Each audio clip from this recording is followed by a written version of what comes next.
اپنے گھر کے واقعات سنانے نہیں چاہیے. کیا یار قصہ سنا ہی دیتا ہوں یار, بہت پرانا ہو گیا, اپنے گھر کا قصہ ہے, لیکن یار چھوڑو یار, سنا دیتا ہوں. گھر والے بہت غصے ہوں گے, دیکھیں گے پھر کٹ کر دیں گے اس کو. میں نے جب شادی کی نا تو میں چاہتا تھا میری جو فرسٹ وائف ہیں وہ سامنے گھر چلی جائیں, سیکنڈ والی دوسرے گھر میں آ جائے, کیونکہ سیکنڈ اور تھرڈ کا یہ تھا کہ اکٹھا رہنا انہوں نے, اس کے لیے یہ ایک پارٹیشن کر دیتا, گھر تھوڑا بڑا تھا یہ. اب فرسٹ والی کو کون لے کے جائے, وہ کہاں جائیں گی, پہلی والی کہاں دوسری کے لیے گھر خالی کرتی ہے نا, ایسا ہوتا نہیں ہے. میں بڑا پریشان تھا یار, کیسے سمجھاؤں. خیر اللہ کی قدرت دیکھو, میں ایک دن جم سے آیا, میری عادت تھی کچا انڈا پینے کی نا جم سے آنے کے بعد. یہ میں پہلی دفعہ ایکسپوز کر رہا ہوں 10-12 سال کے بعد, کسی کو نہیں بتایا میں نے, اس اسٹائل سے. کہیں چھپڑ میں کسی کو بتا دیا ہو تو ایک الگ بات, گھر والوں کو بھی نہیں بتایا. میں آتا تھا اور کچا انڈا پی جاتا تھا جم کے بعد. تو ایک دن میں جم سے آیا, گھر میں میں نے فریج کھولا, کچن میں فریج, گھر والے کہیں کچن میں کام کر رہے تھے. میں نے فریج کھولا, 2 انڈے پڑے ہوئے تھے اس میں, کچے انڈے میں نے 2 پیے, اور وہ چھلکے میں نے اتنی اسپیڈ سے, میری اسپیڈ بہت ہے گھر میں بھی, ایسے بھاگتا ہوں میں, تو ایسے میں نے جا کے نا گیٹ کے باہر ڈسٹ بن میں رکھ کے آ کے کھڑا ہو گیا. اچھا گھر والوں کو نہیں پتا کہ اتنی اسپیڈ سے یہ سارے کام ہو چکے ہیں. گھر والے یہ سمجھ رہے ہیں میں فریج کے پاس ہی کھڑا ہوا ہوں. اب گھر والوں کو انڈا پکانا تھا, گھر والوں نے کھولا تو انڈے غائب. اب کسی کے وہم و گمان میں بھی نہیں کہ یار ایک آدمی شوں کر کے کچے انڈے پیے گا. میرا معمول نہیں تھا, اس دن میں نے پی لیا, کبھی کبھار پیتا تھا میں, گھر والوں کو نہیں پتا تھا یہ کبھی کبھار کچے انڈے بھی پی جاتا ہے.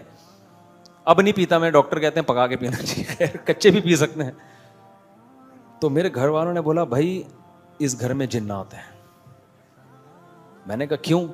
کہ 2 انڈے ابھی اللہ کی قسم میں نے یہاں دیکھے ہیں, اگر وہ انڈے ٹوٹے ہوتے تو چھلکے تو ہوتے نا, چھلکے بھی نہیں, انڈا بھی نہیں ہے. میں چپ, جو صبح شام جنات اور عاملوں کے خلاف تقریریں کرتا ہوں نا, بالکل چپ. گھر والوں نے کہا مجھے اس گھر سے نکالو بھائی, مجھے اس گھر سے سامنے والے گھر میں شفٹ کریں. میں نے کہا آپ کہہ رہے ہو تو ٹھیک ہے. بڑے آرام سے نا ہمارا سارا سامان سامنے, بغیر کسی جھگڑے, بغیر کسی, اب تک نہیں میں نے بتایا, اب کھل جائے گا اگر ویڈیو میں چلا گیا تو, اب اگر دنیا کو پتہ چل گیا تو چل گیا. سمجھ رہے ہو کہ نہیں؟ اس قصے کو میرا خیال ہے یہ 2008 یا 9 کا قصہ ہے, 2009 8 یا 9 کا واقعہ بتا رہا ہوں آپ کو میں.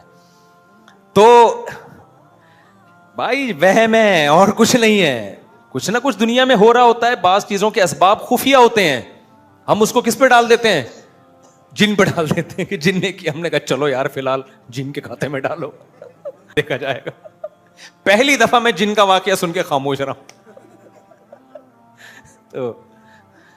تو میں یہ آپ کر رہا ہوں کہ ہماری قوم کی یہ نفسیات ہے, کرایہ دار سے مکان خالی کروانا ہو, مکان کی قیمت گرانی ہو, 2 ٹکے کی آپ کو دشمنی نکالنی ہے, 3 کروڑ کا مکان ہے اس کا, آپ پریشان ہو, یہ حسد میں چل رہے ہو نا یار 3 کروڑ کا مکان, میرے سامنے کا بندہ ہے بزنس کر کر کے 3 کروڑ کی پراپرٹیاں بنا رہا ہے.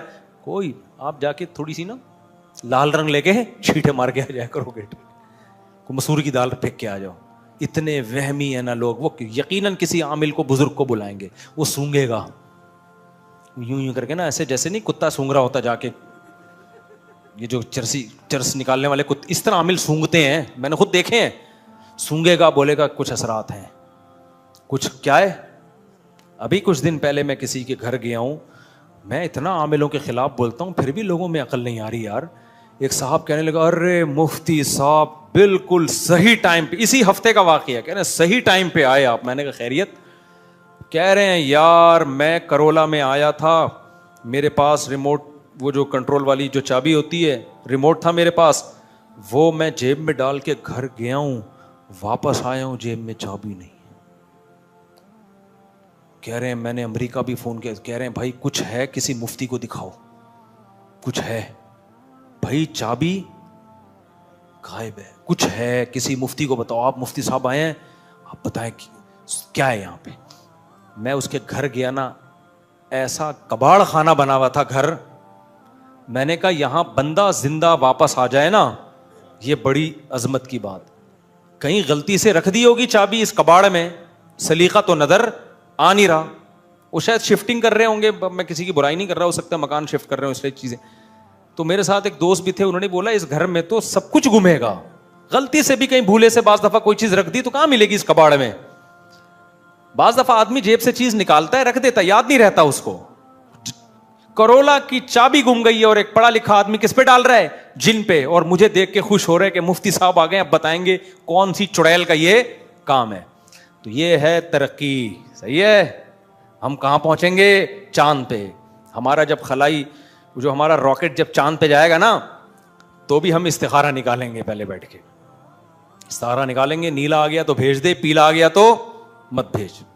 اور پھر اگر وہ راکٹ اوپر تباہ ہو گیا تو پھر ہم کہیں گے کہ یار لگتا ہے جاپان نے کوئی جنات بھیجے اسپیشل خلا میں, جاپان کے عاملوں سے رابطہ کرو. تو ہم لوگ تو بھائی بیڑا غرق ہوا نہیں ہے, ہو چکا ہے ہمارا.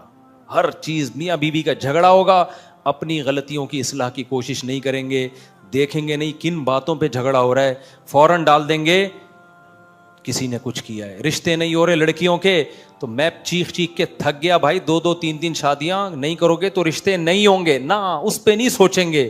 ہر دوسرے گھر میں مسئلہ, میری بیٹی 40 سال کی ہو گئی, میری 35 سال کی ہو گئی, رشتہ ہی نہیں آ رہا, لگتا ہے کسی نے کچھ کر دیا ہے. میں کہتا ہوں کیا آدھی آبادی پہ کسی نے کچھ کر دیا ہے؟ کون اتنا فارغ بیٹھا ہوا ہے ہر گھر میں رشتوں کی بندشیں لگا رہا ہے؟ دوسری تیسری والے کو تو ٹھک ٹھک سے کیا ہوں گی, دے دنادن شادیاں ہی شادیاں. دیتے ہی نہیں ہے دوسری کو, نہیں جی بڈی کر کے مار دیں گے نہ, دوسری پہ نہیں دینی تو بٹھائے رکھو آپ اس کو. تو جو نیچر نے حل بتایا ہے اس حل کی طرف آنا پڑے گا. اس کے علاوہ کہیں بھی جاؤ گے, فطرت تھوڑی کبھی معاف کرتی ہے بھائی, فطرت سے بغاوت کرو گے فطرت معاف نہیں کرتی ہے.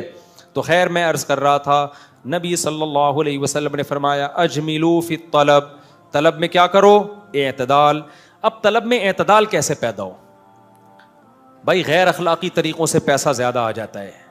اب آپ کو پتا ہے اتنا اچھا رشتہ, اس نے پیغام بھیجا, وہاں اس کی ہاں ہو بھی گئی, اب آپ یہاں کروٹیں بدل رہے ہو, مچل رہے ہو, آپ کا دل چاہ رہا ہے میں یہ رشتہ توڑ کے بیچ میں گھس جاؤں.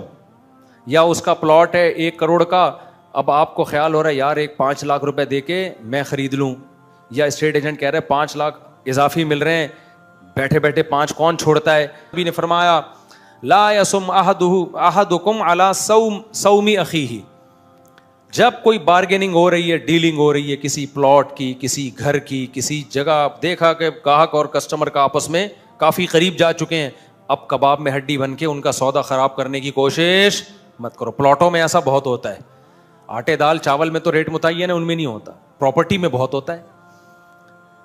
آپ خرید نہیں رہے تھے, گھننے بن کے بیٹھے ہوئے تھے, اب ایک بندہ آیا, وہ کہہ رہا ہے میں اتنے کے پراپرٹی لے رہا ہوں. چلو اول نظر میں تو ایسے ہی ہلکی پھلکی بات چل رہی ہوتی ہے, آپ کو اندازہ ہو گیا کہ اب ان دونوں کی ڈیلنگ ہونے والی ہے, تو آپ کو اندازہ ہو گیا اچھا اس کا مطلب 1 کروڑ میں اب ڈیلنگ ہو جائے گی. اب پتہ چلا پلاٹ کی قیمت 1 کروڑ ہے.